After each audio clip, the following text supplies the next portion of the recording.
Lagi kita lanjutin video kita ya. Saya ada video yang menarik mengenai kerusuhan 98. Ini videonya. Peristiwa tanda kutip kudeta 98 sepertinya sulit terjadi saat ini. Banyak sekali indikasi. Jadi gini, peristiwa 98 itu kita tahu kekuatan Pak Harto itu kan ada 4 pilar sebenarnya.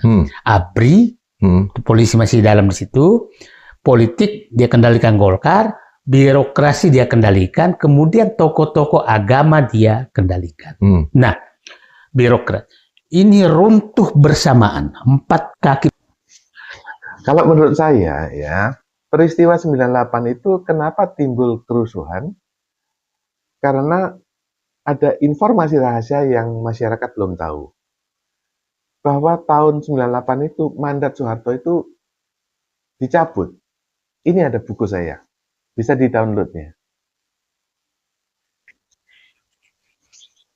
Mandat itu ibarat seperti katakanlah misalnya ya, katakanlah air ya, air. Seharusnya kan kalau Anda negara yang makmur, air itu kan tersedia ya. Di rumah Anda air dari mana? Apakah dari pam? Apakah dari sumur? Apakah dari sumber? Apakah dari empang? Nah, seharusnya air itu kan tersedia. Intinya begitulah, ya. Anda nggak usah pusing ya. Pada waktu hujan, Anda juga dapat air. Atau Anda pergi ke gunung juga ada sumber air. Jadi seharusnya air itu tersedia di bumi ini gitu loh. Atau kalau enggak di Israel, Anda ke laut, air laut itu bisa disaring. Itu seperti uang. Nah, beberapa tempat itu air itu harus diangkut pakai truk. Nah, beberapa truk itu nyangkut di pasir. Ini contoh.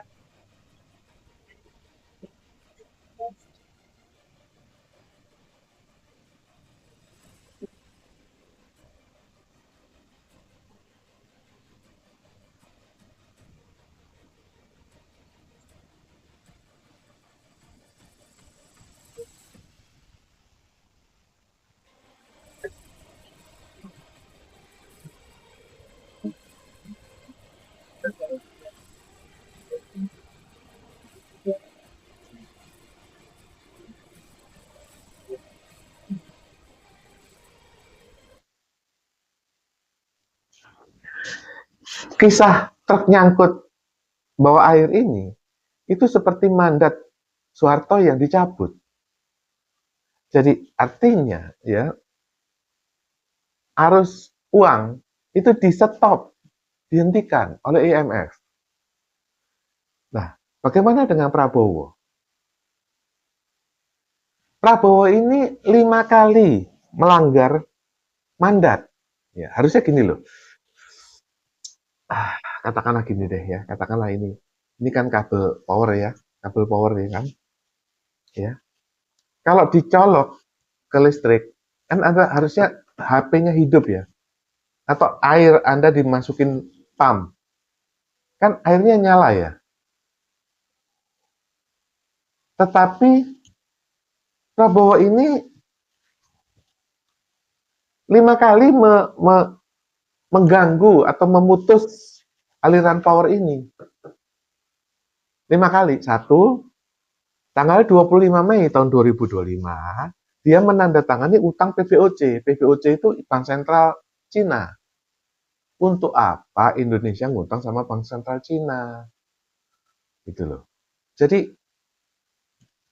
Indonesia itu seperti ini ya, seperti ini ya. Ini Oracle ya, Oracle. Oracle itu kalau kamu udah pegang, Anda jadi emas, ya, tapi mati. Nah, inilah Indonesia. Indonesia ini hartanya dan uangnya dan tanahnya itu dijadikan jaminan Bank Dunia. Oleh karena itu, 7 triliun dana VOC itu dipakai oleh Bank Dunia untuk menjadi kredit Bank Dunia 118 triliun seluruh dunia. Nah, kalau ini dijaminkan kepada PBOC, Bank Sentral Cina, lah ya gimana? Seperti BPKB Anda ya, sudah digadai ke Adira nih ya, ada kredit ke Adira. Lalu BPKB ini atau STNK-nya Anda gadai ke Pegadaian atau ke pinjol.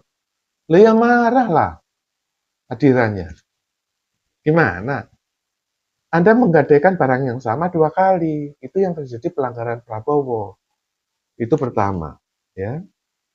Kedua, pada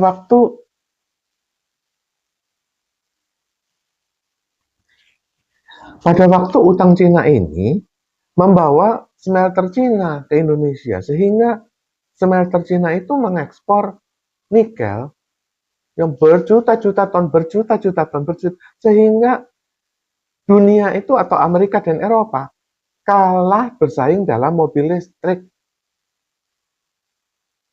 Ini kesalahan kedua dan itu fatal. Akibatnya apa? Cina merajalela dengan mobil listrik. Nah, untung sekarang udah di stop. Ya, oke ya. Jadi nomor 2 ini untung ya. Masih untung gitu loh. Dapat lifeline, dapat napas buatan ya. Ibarat ICU itu kamu masih dicolok oksigen hidungnya. Yang ketiga, Purboyo itu sering ke Cina membuat pandabon. Sekali nggak apa-apa. Begitu yang kedua kali, di stop sekarang pandabon ini. Ya. Keempat, itu Gubernur BI Peri Warjio itu dipaksa untuk membeli Sun.